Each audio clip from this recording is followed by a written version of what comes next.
Hello and welcome to Woodgate Nursery, and in particular to the 2019 Aylsham Roman Project Dig.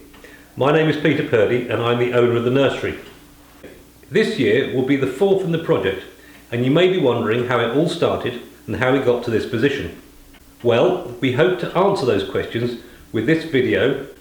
I want to start by outlining the history of the project, so you get a feel of how many people and tasks that were involved, not just what has been uncovered. I will also mention what's planned for this year. For 45 years I've been picking up pieces of Roman pottery from the fields. I've been helped by my dog Sable, who has unearthed many pieces when digging in rabbit holes. The main starting point was when we ploughed the field to the east of the nursery in 2012 and found what was thought to be kiln lining. Curiosity got the better of me and I asked Britannia Archaeology to do some geophysics. The survey showed up some intriguing results, and although we did not know this, we had actually discovered the location of the kilns. I then had the idea of a community archaeological dig, but how should I go about it? After a meeting with Dr. John Davis from the Castle Museum and Kirsten Hughes from Broadham District Council to seek their advice, the decision was taken to go ahead with the community dig. We asked Britannia Archaeology to be our professional guides, and what an amazing team of leaders they have become. So, where did we start? Well, we had a very small test trench in 2015 on the south side of the lake, which led us to believe that the whole site could be a treasure trove of archaeological surprises. In fact, further geophys surveys over the years have shown that we have 40 acres of archaeology beneath our feet. The formal start to the community dig was in August 2016 and took place over 2 weeks. However, in 2017, we decided to dig for 3 weeks to enable more people to be involved and to allow us to open up more areas. So, how did we decide where to dig? Well, we made decisions based on the geophysics, what we discovered in previous years,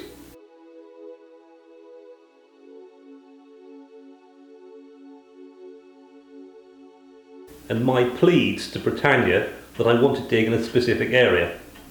So far, there are 3 areas. On the south side of the lake, we opened a large trench because we believed there was evidence of a trackway. It was subsequently extended to investigate the many ditches and pits discovered there.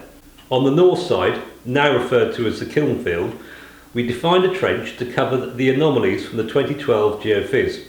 Later, we extended it to fill in the missing pieces of the jigsaw from the previous 2 years. In the kitchen garden, we started last year with a small 5 by 5 metre trench, purely as a test area, as we could not geophys this site due to all the metal objects in the soil.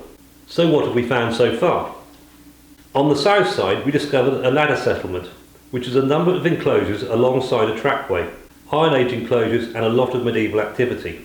There is very little evidence of the Roman period, but much more before and after. Pottery was mainly from the Iron Age, a few pieces of Roman, but the vast majority was 11th to 13th century.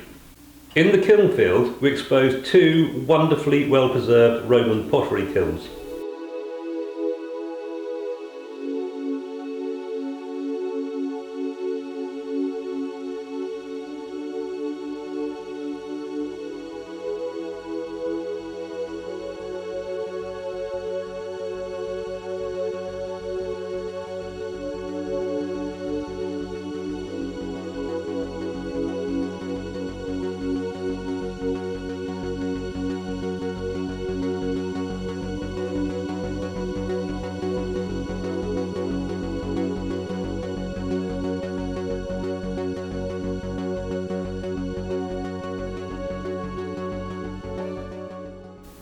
We believe these to be of national importance because of their size and wonderful state of preservation.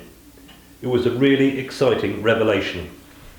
In the kitchen garden, there was a large number of finds discovered, including lots of pieces of hypercoarse tile, roof tile and some fine pottery sherds. Based on what we have found, we believe that there must be a substantial building of some sort nearby, possibly a farmstead. So, what else happens in an archaeological dig? Well, the dig is not just digging a hole. After digging, the soil is sieved, fines cleaned and sorted, and the whole process must be drawn and recorded.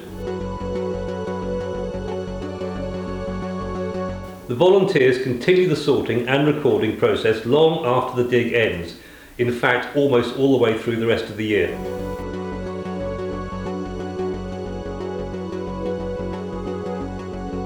What's more, archaeology, I have discovered, is a type of forensic science, so we have specialists who help with finds.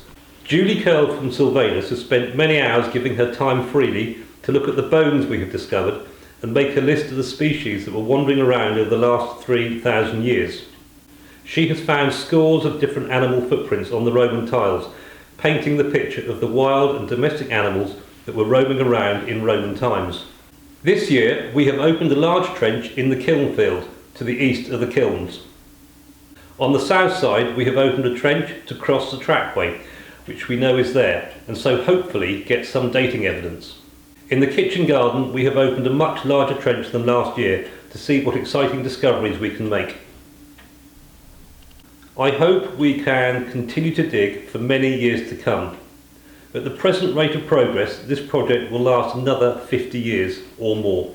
You can imagine that with a project of this type, my thanks go out to many people. We are indebted to all our sponsors and those who give their time and equipment freely. Britannia Archaeology has brought the site to life, explaining what all the ditches, pits and post holes mean. Finally, a big thank you to all the volunteers. The community digs each August involve 80 to 120 people each day. Without you, this would never happen. We hope that you have found this video informative. But if you have any further questions, then some of the volunteers in the welcome tent should be able to help you or point you in the right direction. Enjoy your visit and thank you very much for coming.